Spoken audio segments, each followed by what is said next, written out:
You want to start a business, but you're thinking, which one? Should I start a supported living business for adults, or should I start a children's home, obviously for children? Today, we're going to break it down, what they both involve. Now, this is my opinion, Petra Foster's opinion, okay? This is my opinion. Just want to get that out there. Now, both businesses are incredibly rewarding, but each business may have its own different types of complexities, challenges, different types of compliance. So what I want to do is I want to break that down for you today.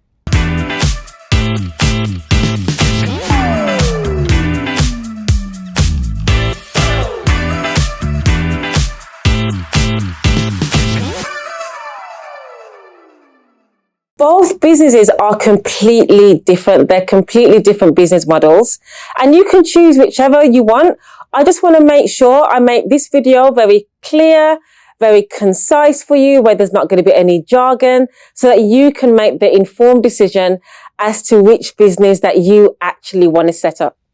Supported living versus a children's home, which one is better for you? Why buy a castle when you can get a cozy house? With supported living, all you need is like a 4 to 6 bedroom property. Each service user has their own room. No major modifications are needed, and the housing benefit pays the rent.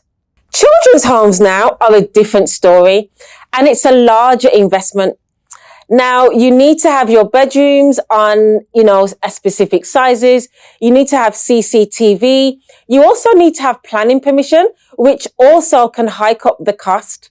So when it comes to having a children's home or a supported living business, which one works right now in terms of your finances? You've got to make sure that you know this. Let's talk regulations. CQC or Ofsted.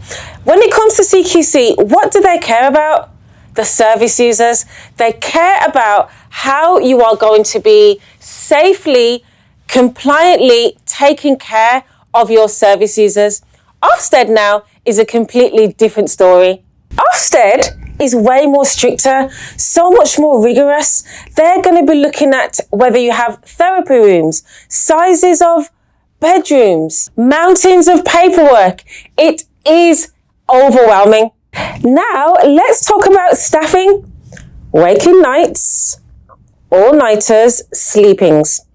This is going to have a major effect on your finances, on your margins. So when it comes to supported living, you can have one staff for 2 to 3 service users. Your staff can either be sleepings, your staff can either be waking nights. Okay, but your staffing is going to cost you way less. This is different when it comes to children's homes, because the staff to children ratio could be 1-to-1 and even 2-to-1. Okay, which is also going to affect your costs. And also in the children's home, the staffing usually stay up all night as well, and they require their own room. Let's talk operational costs now, and here are the hidden costs. Now, with supported living, the service users, they get their own benefits, okay? And because of that, they are responsible for their own meals. They're responsible for buying their own meals, cooking their own meals, buying their own clothing. They're responsible for that, and they get money for that. But with a children's home now, this is all on you. You as a director have to make sure that you're providing food for them, to make sure that all the bills are covered in the house as well. When it comes to a children's home, it's completely different. The costs are high because children are higher risk, so the insurance is going to be higher. Also, you're responsible for all of the utilities, and you're also responsible for all of the food in the house as well. Startup process.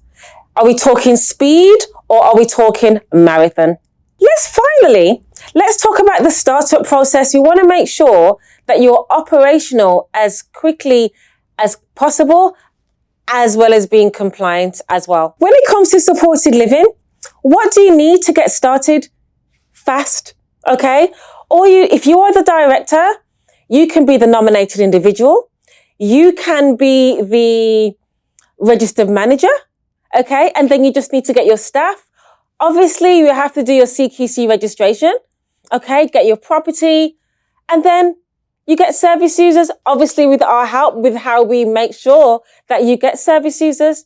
But with a children's home, it's not as quick as you may think, okay? Because if you are a director and don't have children's home experience, you've never worked with children, you haven't got any kind of children qualifications, you need to employ a registered manager from the start. You need to also employ a responsible individual.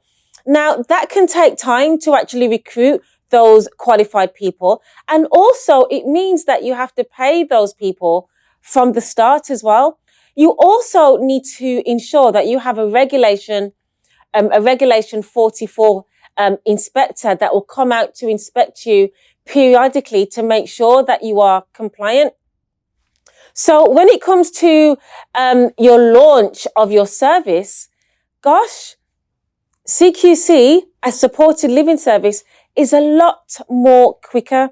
And I know that you're going to be so eager to start. So the final verdict, is it time for you to start a children's home now? Or is it time to start a supported living home now? Let's break it down simply for you. So what's the final verdict? Supported living or children's home? Now remember, this is my opinion. You have to go out and do your own research. So when it comes to supported living, let's talk about the property. Firstly, with supported living, we can rent a house. With a children's home, you need to buy it and modify it to make sure it's compliant. Staffing with supported living, you can be the nominated individual, you can be the registered manager, so you can cut your costs when it comes to staffing. Children's home, you have to employ a registered manager, employ a responsible individual, and a regulation 44 inspector. Startup costs are definitely lower with supported living.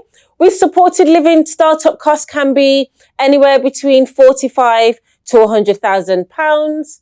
And then in terms of your children's home, you're looking at least £150,000 upwards.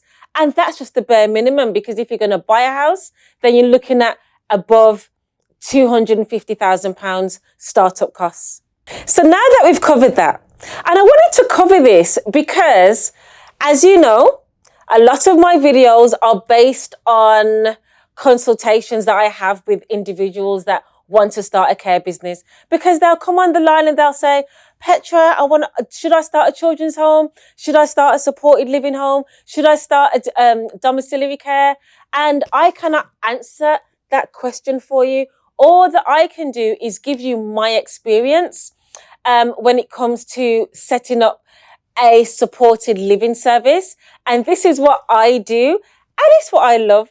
So if you want to know more about starting and setting up your own CQC registered supported living business, all I want you to do is download the free guide at www.phgfranchise.co.uk and read the guide, book a call with me, and then we can go through exactly what it takes and what you need to actually start a thriving, profitable, supported living service. And make sure you also follow me on Instagram. You can follow me on Petra Foster _ and you can also follow me at PHG Franchise, and where I share the behind the scenes of the business and also my life. Okay, so I'll see you then. Take care. Bye.